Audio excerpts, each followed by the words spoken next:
नमस्कार, आप देख रहे हैं श्रेय टीवी, देश हित की बात। मैं हूं आपके साथ साक्षी।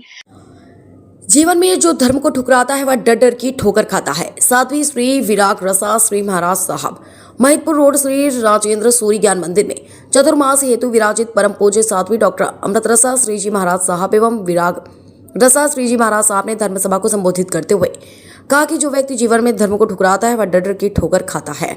दुर्लभ मनुष्य भव पाने के बाद मनुष्य को अपनी आत्मा का हित चिंतन करना चाहिए। मात्र एक नवकारसी के पक्ष खाण करने से 100 वर्ष व आय लिम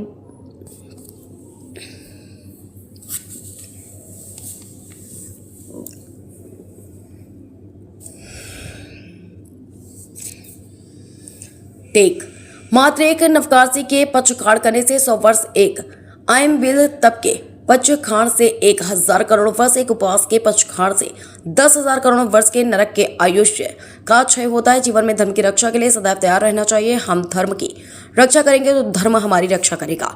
जीवन में धर्म के प्रभाव से ही धन की प्राप्ति होती है। जैन समाज मीडिया प्रभारी सचिन भंडारी ने बताया कि शुक्रवार को साधार्मिक भक्ति प्रभावना एवं संपूर्ण दिवस का लाभ पारसमल नीलेश कुमार अक्षत कुमार भंडारी परिवार खरवा वाला द्वारा लिया गया। पूज्य साध्वी डॉक्टर अमृत रसा श्री जी महाराज साहब के मंगलकारी प्रवचन प्रतिदिन सुबह 9:15 से 10:15 बजे तक श्री राजेंद्र सूरी ज्ञान मंदिर में हो रहे हैं। इसमें सैकड़ों श्रद्धालु जिनबाड़ी रूपी ज्ञान की गंगा स्नान कर अपने जीवन को धन्य बना रहे हैं।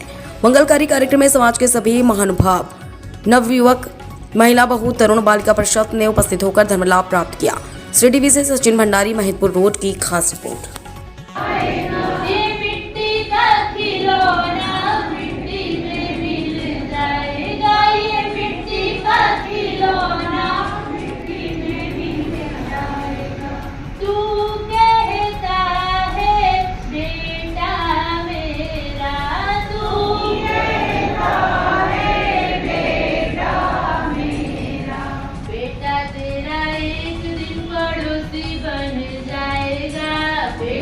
तेरा एक दिन पड़ोसी बन जाएगा। ये मिट्टी का खिलौना मिट्टी में मिल जाएगा। ये मिट्टी का खिलौना मिट्टी में मिल जाएगा। मौत आएगी, कब आएगी हमको पता नहीं है। उसके बाद भी जब धर्म करने की बात आती है तो हम अगर ये कहेंगे कि धर्म तो हम बहुत बाद में करेंगे तो हमारे जैसा मूर्ख और कोई नहीं। पिंटू को बॉम्बे जाना था। बॉम्बे उसने कभी देखा नहीं था। वो पहली बार बॉम्बे जा रहा था।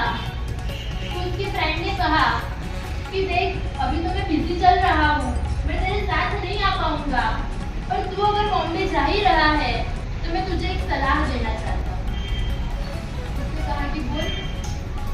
तो पिंटू के फ्रेंड ने उसको सलाह दी कि देख भाई, बॉम्बे की जो ट्रेन होती है उसमें रश बहुत ज्यादा रहता है। कभी ऐसा हो सकता है कि तेरा स्टेशन आ जाएगा और तू रश की वजह से, भीड़ की वजह से तू ट्रेन से नीचे नहीं उतर पाएगा। तब तुझे क्या करना है वो मैं तुझे बताऊंगा। और उसके फ्रेंड ने उसको कहा कि अगर मान लो कि ऐसी कोई सिचुएशन क्रिएट हो जाए कि ट्रेन आगे चलने लग जाए और स्टेशन आने के बाद भी अगर तू नीचे नहीं उतर पाए, तब तुझे क्या करना है कि ट्रेन में से उतरने के बाद एकदम खड़े मत रहना। ट्रेन जिस दिशा में दौड़ रही हो उस दिशा में थोड़ा सा दौड़ना, तो तू एकदम से गिरेगा नहीं, तुझे एकदम से झटका नहीं लगेगा। बस इतनी सी सावधानी तू रख लेना तो तुझे कहीं पर भी दिक्कत नहीं। उसका फ्रेंड तो वहां से जाता है, बॉम्बे के लिए रवाना होता है। वो कह के गया था कि मैं शाम को 3-4 बजे तक वापिस आ जाऊंगा। अब हुआ ऐसा कि शाम के 3 बजे, 4 बजे, 5 बजे उसके फ्रेंड के आने की गाने ही नहीं है। उसका फोन स्विच ऑफ आ रहा था। उसका फ्रेंड बहुत ही चिंता में पड़ गया कि आखिर क्या हुआ होगा। वेट करते करते करते रात की 9, 10, 11, 12 बजी और रात के 12 बजे डोरबेल बजता है। उसका फ्रेंड दरवाजा खोलता है तो सामने वो पिंटू खड़ा था। उसकी हालत पूरी खराब थी, पूरे कपड़े पड़ चुके थे। उसको पहचानना भी मुश्किल कि भाई ये क्या हालत बना रखी है। उसने जवाब दिया कि सब कुछ तेरी वजह से ही हुआ है। उसने कहा कि मैंने तो ऐसा कुछ नहीं करा है। पिंटू ने उसके फ्रेंड ने पिंटू को रिसीव किया, अंदर बिठाया, पानी पिलाया, फिर कहा कि अब बता कि क्या हुआ। उसने कहा कि तूने जैसा बोला था मैंने वैसा ही करा और उसकी वजह से मेरी ऐसी हालत हुई है। और उसने पूरी स्टोरी बताई कि तूने मुझे बोला था कि ट्रेन में से उतरने के बाद ट्रेन जिस दिशा में दौड़ रही हो उस दिशा में दौड़ना, तो मैंने भी ऐसा ही किया। उसने कहा कि पर उससे ऐसा कुछ नहीं हो सकता है। बोले कि मेरे साथ हुआ है। कि क्या हुआ? कि मैंने भी यही किया था। ट्रेन में से उतरने के बाद ट्रेन जिस दिशा में दौड़ रही थी उसी दिशा में मैं दौड़ा, तो दौड़ते दौड़ते आगे का डिब्बा आ गया। उन डिब्बे वालों को लगा कि मुझे चढ़ना है, उन लोगों ने मुझे हाथ पकड़ के चढ़ा दिया। फिर क्या हुआ? फिर दूसरा स्टेशन आया, मैं वापस उतरा।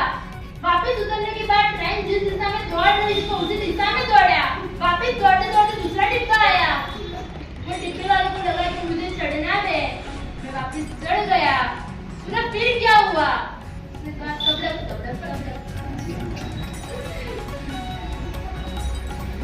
ગુજરાતીમાં કોઈ કવિ એવું કહ્યું છે કે એવું નથી કે રસ્તો લાંબો મળ્યો છે, એવું નથી કે રસ્તો લાંબો મળ્યો છે, થોડી જગ્યામાં ઘણો ચકરાવો મળ્યો છે।